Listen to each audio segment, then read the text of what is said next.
क्या संचार का अर्थ क्या होगा? किसी भी माध्यम से व्यक्ति अपने विचारों का क्या करता है? आदान प्रदान, वो भी किसी के साथ, दूसरे व्यक्तियों के साथ। तो भाषा यानी क्या? भाषा यादृच्छिक ध्वनि संकेतों की वह परिभाषा है जिसके माध्यम से व्यक्ति अपने विचारों का आदान प्रदान करता है। क्या करता है? अपने विचारों का आदान प्रदान। मान लो मैं कुछ बोल रहा हूँ, आप सुन रहे हैं, मैं कोई क्वेश्चन करूंगा, आप मुझे उत्तर देंगे।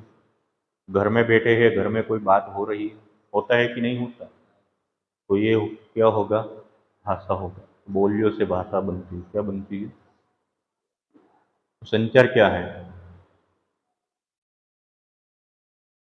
अपने विचारों को किसी भी दूसरी जगह, किसी माध्यम से दूसरे के साथ आदान प्रदान करना, उसको क्या कहेंगे हम? संचार। क्या कहेंगे? संचार। तो संचार शब्द संस्कृत भाषा की चर धातु से बना है। किससे बना है? संस्कृत भाषा की चर धातु से, जिसका अर्थ होता है चलना या गतिशील होना। चलना या गतिशील होना। जैसे कि मुझे किसी व्यक्ति से काम है, वो व्यक्ति यहाँ मौजूद नहीं है, अपने घर पे है, कहीं दूसरी जगह पर है, दूसरे शहर में है, मुझे उससे बात करनी होगी, तो मैं क्या करूँगा? क्या करूँगा मैं?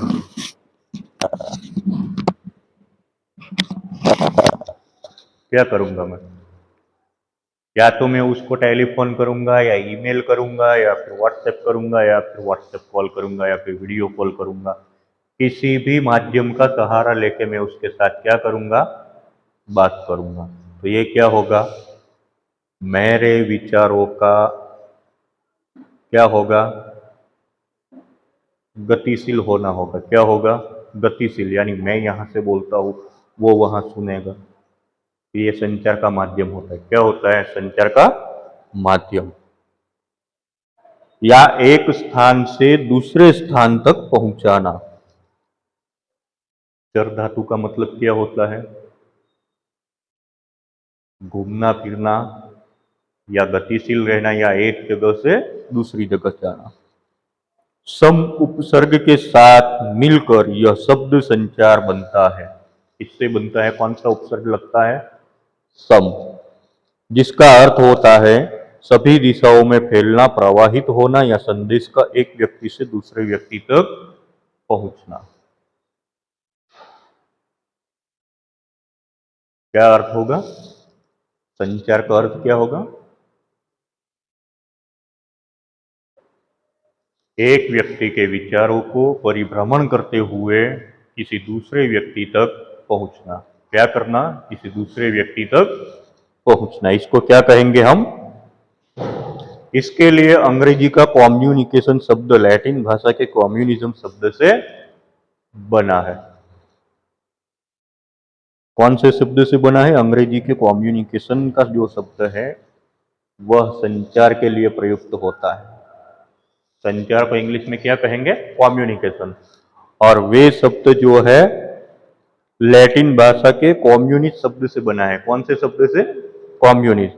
जिसका अर्थ है साझा करना, या फिर समान बनाना, सहभागिता स्थापित करना। अर्थात संचार वह प्रक्रिया है जिसके द्वारा दो या दो से अधिक व्यक्ति किसी व्यक्ति, विचार, सूचना, अनुभव या फिर भावना को साझा करते हैं और समान समाज विकसित करते हैं। क्या करते हैं? समान समझ विकसित करते हैं। तो ये होगा समाचार का अर्थ। क्या होगा? अरे संचार का अर्थ कौन सा अर्थ होगा? संचार का। संचार यानी क्या? जिसके माध्यम से व्यक्ति अपने विचारों का दूसरे व्यक्ति के साथ आदान प्रदान करता है। क्या करता है? आदान प्रदान करता है। अब हम देखेंगे पॉइंट नंबर 2, संचार की परिभाषा है। कौन सा पॉइंट होगा? संचार की परिभाषा है।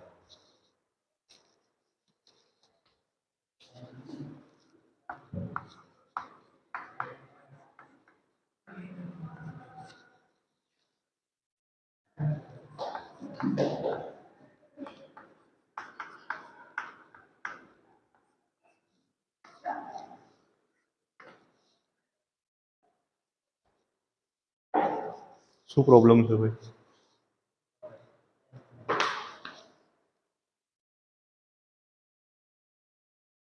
संचार की परिभाषा है, तो इसमें भारतीय विद्वानों में भी परिभाषाएं दी है और पाश्चात्य विद्वानों ने भी परिभाषाएं दी है।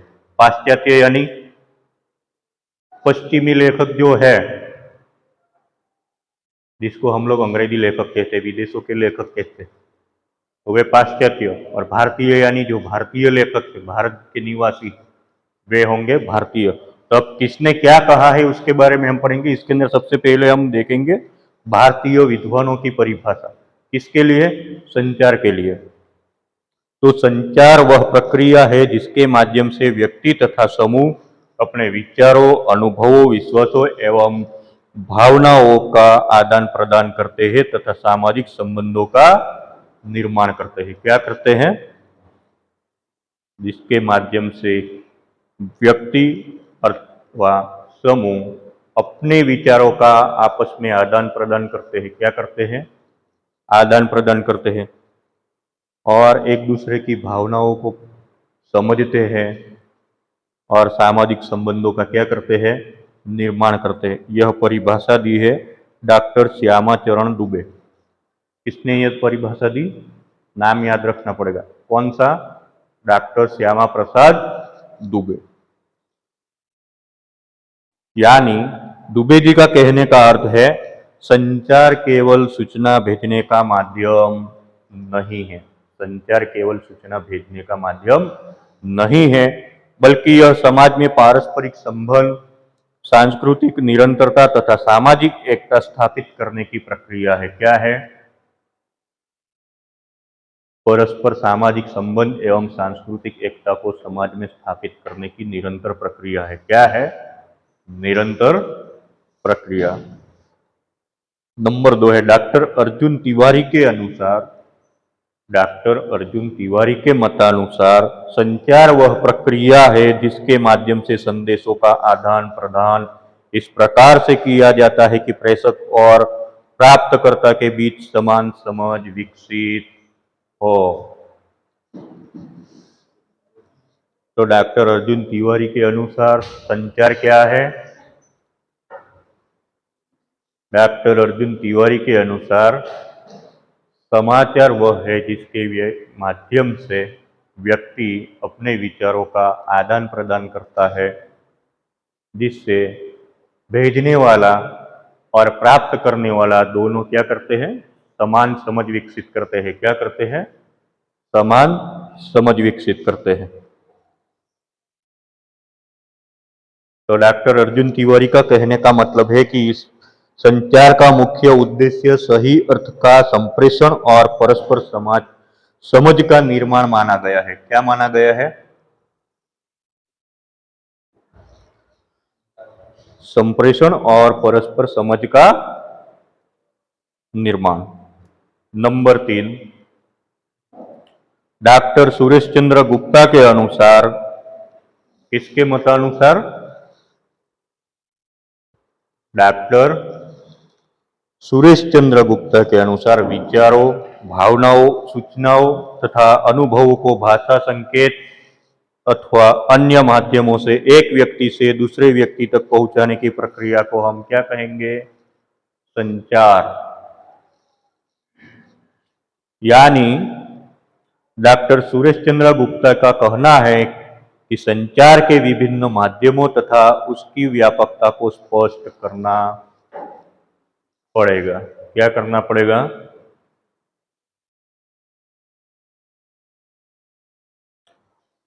तो ये था भारतीय दृष्टिकोण। क्या था? भारतीय दृष्टिकोण। तो भारतीय परंपरा में संचार को केवल सूचना देने की प्रक्रिया नहीं, बल्कि ज्ञान, संस्कृति, नैतिक मूल्यों तथा सामाजिक चेतना के प्रसार का माध्यम माना गया है। चाहे वे वैदिक काल में गुरु शिष्य परंपरा हो, या लोकगीतों की परंपरा हो, कथाओं की परंपरा हो, पुराणों या प्रवचन और सभाएं संचार के प्रमुख माध्यम थे। पहले के समय में ऐसी टेक्नोलॉजी तो थी नहीं, तो पहले के समय में संचार कैसे होता था? बच्चे पढ़ने जाते थे तो वाद विवाद कहाँ होता था? गुरुकुल में होता था।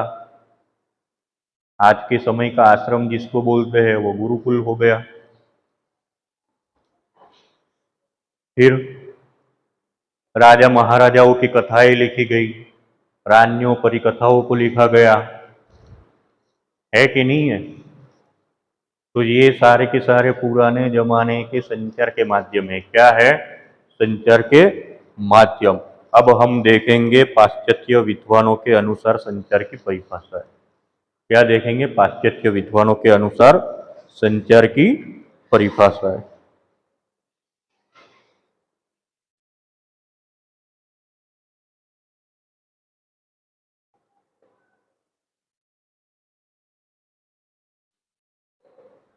तो न्यूमैन एवं समर के अनुसार, किसके अनुसार? न्यूमैन एवं Summer, communication is an exchange of fact, ideas, opinions और इमोशन बाय टू और मोर पर्सन। तो क्या कहते हैं वे? Communication is an exchange of fact, idea, opinion और इमोशन बाय टू और मोर पर्सन, यानी दो या दो से अधिक व्यक्तियों के बीच तथ्यों, विचारों, मतों एवं भावनाओं का आदान प्रदान ही संचार है। क्या है?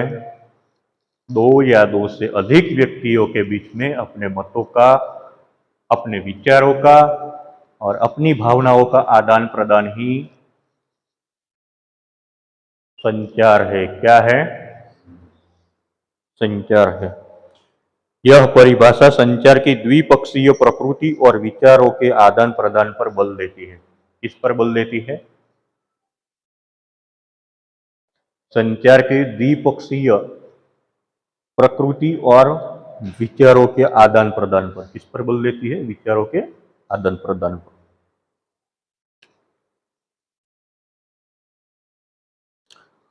नंबर 2 है थियो हेमन के अनुसार, थियो हाइमन के अनुसार, communication is the process of passing information and understanding from one person to another. क्या कहते हैं? संचार एक व्यक्ति से दूसरे व्यक्ति तक सूचना और समझ पहुंचाने की प्रक्रिया है। क्या है? संचार एक व्यक्ति से दूसरे व्यक्ति तक अपने विचारों को या समझ को पहुंचाने की प्रक्रिया है। यानी इस परिभाषा में उन्होंने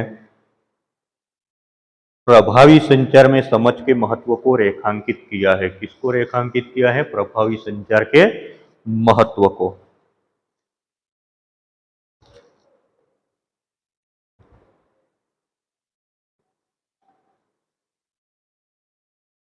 फिर है number 3 Louis A Allen. Louis A Allen के मतानुसार communication is the sum of all the things one person does when he want to create understanding in the mind of another. क्या कह रहे हैं? कम्युनिकेशन यानी कि संचार is the sum of all the things one person, उन सभी क्रियाओं का समुच्चय है जिसके द्वारा एक व्यक्ति does when he want to create understanding in the mind of another, जिनके द्वारा एक व्यक्ति दूसरे व्यक्ति के मन में समझ उत्पन्न करता है। क्या करता है? समझ उत्पन्न करता है। यानी संचार उन सभी प्रक्रियाओं और क्रियाओं का समुच्चय है जिसके द्वारा एक व्यक्ति अपने विचारों का आदान प्रदान दूसरे के साथ समझ के रूप में प्रयुक्त करता है।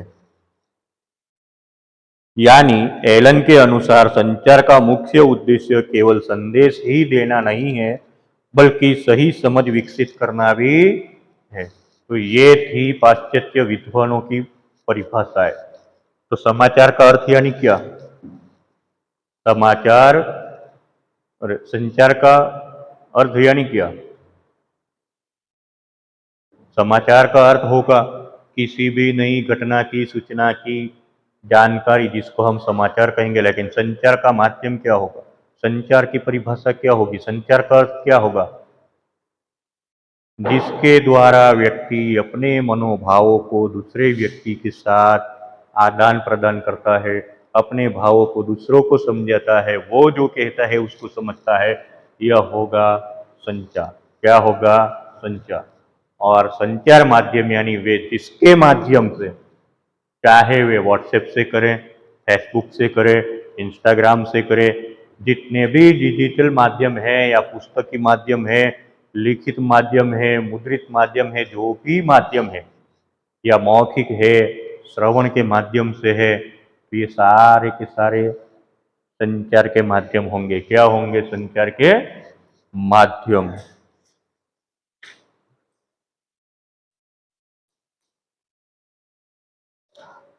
अब हम नंबर 3 पढ़ेंगे, भारतीय दृष्टिकोण और पाश्चात्य दृष्टिकोण। यानी कि भारतीय दृष्टिकोण के अंदर किन किन बातों के ऊपर महत्व दिया गया है और पाश्चात्य दृष्टिकोण के अंदर उनमें किन किन बातों के ऊपर महत्व दिया गया है, इसको हम देखेंगे। तो सबसे पहला है भारतीय दृष्टिकोण। कौन सा, भारतीय दृष्टिकोण।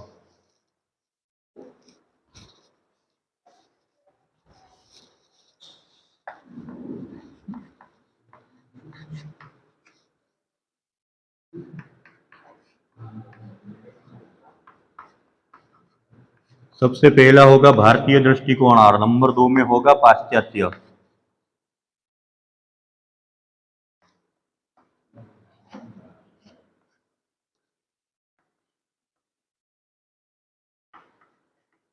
दूसरा कौन सा होगा, पाश्चात्य दृष्टिकोण। तो सबसे पहले हम भारतीय दृष्टिकोण को देखते हैं। तो इसके अंदर क्या क्या महत्व है, इसके पर किन बातों के ऊपर बल दिया गया। तो सामाजिक एवं सांस्कृतिक मूल्यों, इसके ऊपर सबसे पहला बल दिया गया, सामाजिक एवं सांस्कृतिक मूल्यों पर। फिर है नैतिकता, संस्कृति और मानवीय संबंधों को महत्व दिया गया है। इसमें किसको महत्व दिया गया है, नैतिकता, संस्कृति और मानवीय संबंधों को महत्व बताया गया है। समाज और समुदाय के विकास का माध्यम बताया गया है। किसको माध्यम बताया गया, समाज और समुदाय के विकास का। नंबर 4 है ज्ञान और जीवन मूल्यों के प्रसार का साधन, ज्ञान और जीवन मूल्यों के प्रसार का साधन। तो सामाजिक सांस्कृतिक मूल्य, नैतिकता, संस्कृति, मानवीय संबंध, समाज, समुदाय, सबका विकास और ज्ञान एवं मूल्यों के प्रसार का साधन माना गया है संचार को। ये कौन सा दृष्टिकोण है, भारतीय दृष्टिकोण है। कौन सा दृष्टिकोण है, भारतीय दृष्टिकोण। अब नंबर 2 पाश्चात्य दृष्टिकोण, यानी विदेशी लेखकों ने, विदेशी विद्वानों ने संचार के माध्यम को किस प्रकार से परिभाषित किया है, किस प्रकार से देखा है, उसका दो दृष्टिकोण, उनकी देखने की क्षमता क्या है। तो वैज्ञानिक एवं प्रबंधकीय प्रक्रिया पर बल, वैज्ञानिक एवं प्रबंधकीय प्रक्रिया पर बल, सूचना प्रभाव और फीडबैक पर विशेष बल, सूचना प्रभाव एवं फीडबैक पर विशेष बल, संगठन एवं संचार प्रक्रिया की प्रभावशीलता पर बल, संदेश माध्यम प्राप्तकर्ता और प्रभाव का विश्लेषण। यानी कि पाश्चात्य विद्वानों ने पूरे के पूरे रूप से, पूर्ण रूप से डिजिटल माध्यम के ऊपर फोकस किया है। किसके ऊपर फोकस किया है, डिजिटल माध्यम के ऊपर। निष्कर्षतः हम यह कह सकते हैं कि भारतीय और पाश्चात्य दोनों दृष्टियों का अध्ययन करने पर यह स्पष्ट होता है कि संचार का मूल उद्देश्य तो विचारों, सूचनाओं, अनुभवों एवं भावनाओं का प्रभावी आदान प्रदान कर परस्पर समझ विकसित करना है। भारतीय विद्वानों ने संचार को सामाजिक, सांस्कृतिक एवं नैतिक विकास का आधार माना है, जबकि पाश्चात्य विद्वानों ने इसे एक व्यवस्थित, वैज्ञानिक और प्रभावी प्रक्रिया के रूप में समझाया है। दोनों दृष्टिकोण मिलकर संचार की व्यापक और समग्र अवधारणा प्रस्तुत करते हैं।